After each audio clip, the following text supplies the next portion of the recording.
je me tourne maintenant vers Pascal Sévy, à nos côtés, comme une fois par mois le vendredi, team manager chez Oddo BHF Banque Privée. Bonjour et bienvenue Pascal. Bonjour Grégoire. Il faut tous se préparer un jour à être client d'une banque privée, et donc vous nous racontez les coulisses de la banque privée une fois par mois. Le cas qui vous amène aujourd'hui, Pascal, c'est celui d'un jeune retraité, je crois, avec un patrimoine confortable. Il a vendu sa société, j'imagine, et il a besoin quand même de structurer, organiser son train de vie, ou en tout cas de maintenir son train de vie sur la base du patrimoine qu'il vous a confié. De quoi parle-t-on précisément dans ce cas pratique aujourd'hui, Pascal? On parle d'un monsieur qui a à peu près 2 millions d'euros de patrimoine à nous confier et il a besoin de 4 000 euros par mois pour compléter son train de vie. Donc c'est des proportions qui nous semblent raisonnables. Raisonnable, oui. Et ce qui l'intéresse, c'est de se dire, j'ai un patrimoine, je veux le mettre au travail pour pouvoir récupérer ce complément de train de vie. 4 000 euros par mois, c'est net, brut? Déjà, c'est première question. C'est justement un peu toute la difficulté de l'exercice. Parce que lui, ce qu'il veut, c'est 48 000 euros net. Quand on parle de net, on parle de quoi? On parle net des frais bancaires qui sont inhérents à la gestion de son patrimoine. Et on parle bien sûr aussi net de fiscalité, puisque vous le savez, quand on met son patrimoine au travail, on est fiscalisé, je dirais, quel que soit l'investissement qu'on fait, quelle que soit la classe d'actifs. Donc nous, pour lui dégager ce rendement-là, on doit tenir compte évidemment de ces deux éléments. Bon, pour ces 48 000 euros nets par an, effectivement, il demande quand même une préservation de son patrimoine, j'imagine. Il ne veut pas entamer son capital et son patrimoine. Exactement. En fait, lui, ce qu'il nous dit, c'est j'ai 2 millions d'euros, je voudrais quand même les transmettre à terme.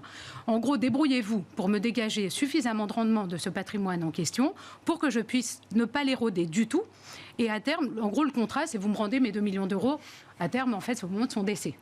Donc voilà l'exercice, la feuille de route qui nous est confiée. Quand on parle de rendement, on parle de quoi précisément, justement, entre le rendement global, la performance, les plus-values? La performance, ça va être le gain total de l'investissement. Donc il peut y avoir deux composantes. Il y a l'appréciation du capital, ce qu'on appelle justement la plus-value. Et ensuite, il y a éventuellement la composante rendement. Donc ça vient de quoi? D'un coupon ou d'un dividende qui serait versé en plus. Donc la performance totale, en fait, ça va être la somme de ces deux éléments. Et on entend souvent le terme de plus-value ou moins-value latente. Donc latent, ça veut dire que ce n'est pas réalisé. Donc on dit souvent on n'a pas perdu tant qu'on n'a pas vendu, mais on n'a pas gagné non plus. Non. Tant qu'on n'a pas réalisé sa plus-value. Donc souvent, en fait, ça s'incrémente dans le temps, ça crée de la plus-value latente. Mais le gain total, c'est vraiment les deux composantes, donc l'appréciation et éventuellement coupon ou dividende. Où est-ce qu'on trouve du rendement dans les actifs financiers, Pascal? Alors, le monde a un petit peu changé. Donc aujourd'hui, on a quand même plusieurs classes d'actifs qui nous permettent d'obtenir du rendement. Naturellement, on va penser aux actions qui peuvent verser du dividende. Ce n'est pas une obligation. Il n'y a rien qui oblige une entreprise à en verser. Pourquoi elles en versent? Quand elles ont de l'excédent de trésorerie, ça fidélise des actionnaires ou ça permet d'en attirer des nouveaux. Pour vous donner un ordre d'idée, les dividendes, ça va aller entre 0 et 12% à peu près. La moyenne du CAC est plutôt à 3, donc vous avez quand même une palette assez large. On peut avoir du dividende quand on achète donc des actions en direct, certaines actions. Quand on achète certains fonds ou trackers, à condition de prendre la version qui distribue, parce que celle qui capitalise va les réinvestir en fait. Et puis pour les grands fans de dividendes, il y a un concept que j'adore qui nous vient des États-Unis, on appelle ça les aristocrates.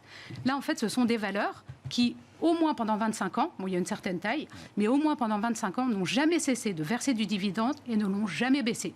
Et il y a des trackers qui répliquent la performance des aristocrates. Et on cherche même les entreprises qui arrivent à augmenter régulièrement leurs dividendes et le versement, le retour aux actionnaires chaque année. Et on peut se dire qu'elles ne le baisseront pas. Donc vous avez des boîtes comme Coca-Cola, comme Exxon, AT&T qui sont dans ces classements-là. Donc ça, c'était pour la par action. Marché action. Les obligations, alors à moins d'avoir, il y a un concept d'obligation qui s'appelle zéro coupon, qui ne verse pas d'intérêt en cours de vie, mais la plupart des obligations vont vous verser des coupons en cours de vie de l'obligation que vous touchez. Donc là, pareil, ça vous apporte en fait un rendement régulier. Il faut faire attention à ce qu'on choisit, évidemment, bien comprendre, mais ça apporte un rendement. Et là, le monde a quand même considérablement changé de ce point de vue-là depuis un an. Je pense que j'en aurais même pas parlé il y a quelques mois. Oui, c'est ça. Ça apportait du coupon, mais bon, il n'était quand même pas très attractif, on va dire.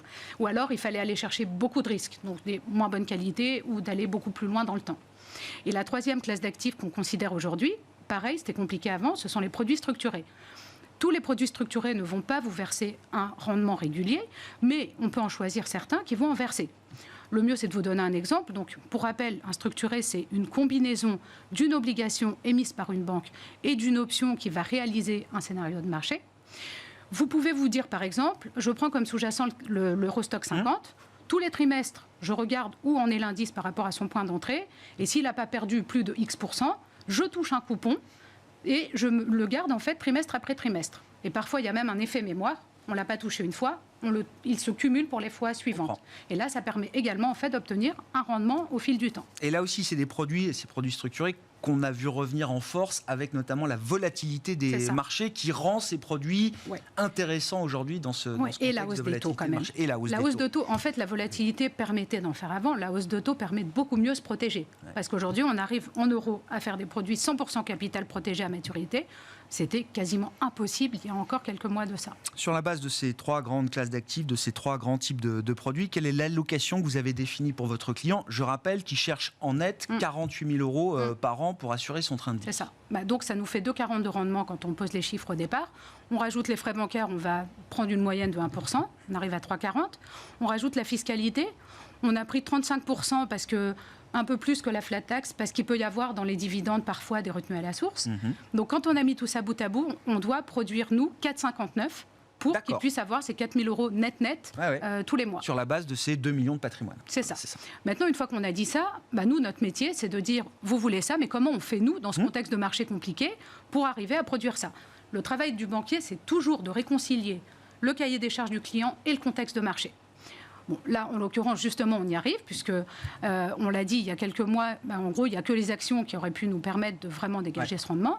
Aujourd'hui, au contraire, on va aller privilégier déjà les obligations. Donc, on a mis 40% en fait dans la classe d'actifs obligataires. Là, qu'est-ce qu'on fait ? On achète des obligations d'entreprise de bonne qualité, avec des maturités qui sont relativement courtes. Ce qu'on vise là, c'est un coupon moyen de 4% sur cette poche-là. La deuxième classe d'actifs qu'on a choisie, donc produits structurés, on fait tout un mix de produits. On diversifie les sous-jacents, les maturités, les émetteurs. Donc là-dessus, on vise un peu plus, plutôt 6% de coupons moyen, toujours sur le portefeuille. Et sur les actions, on en met à ce jour que 25%. On cherche des actions qui vont produire du dividende, autour de 5% en moyenne sur notre portefeuille. Donc on va aller voir des titres comme AXA, Total, Veolia. Mais nous, on ne perd jamais de vue nos critères quand on choisit des titres. Donc c'est peu d'endettement, une croissance visible, des entreprises bien gérées, idéalement du pricing power.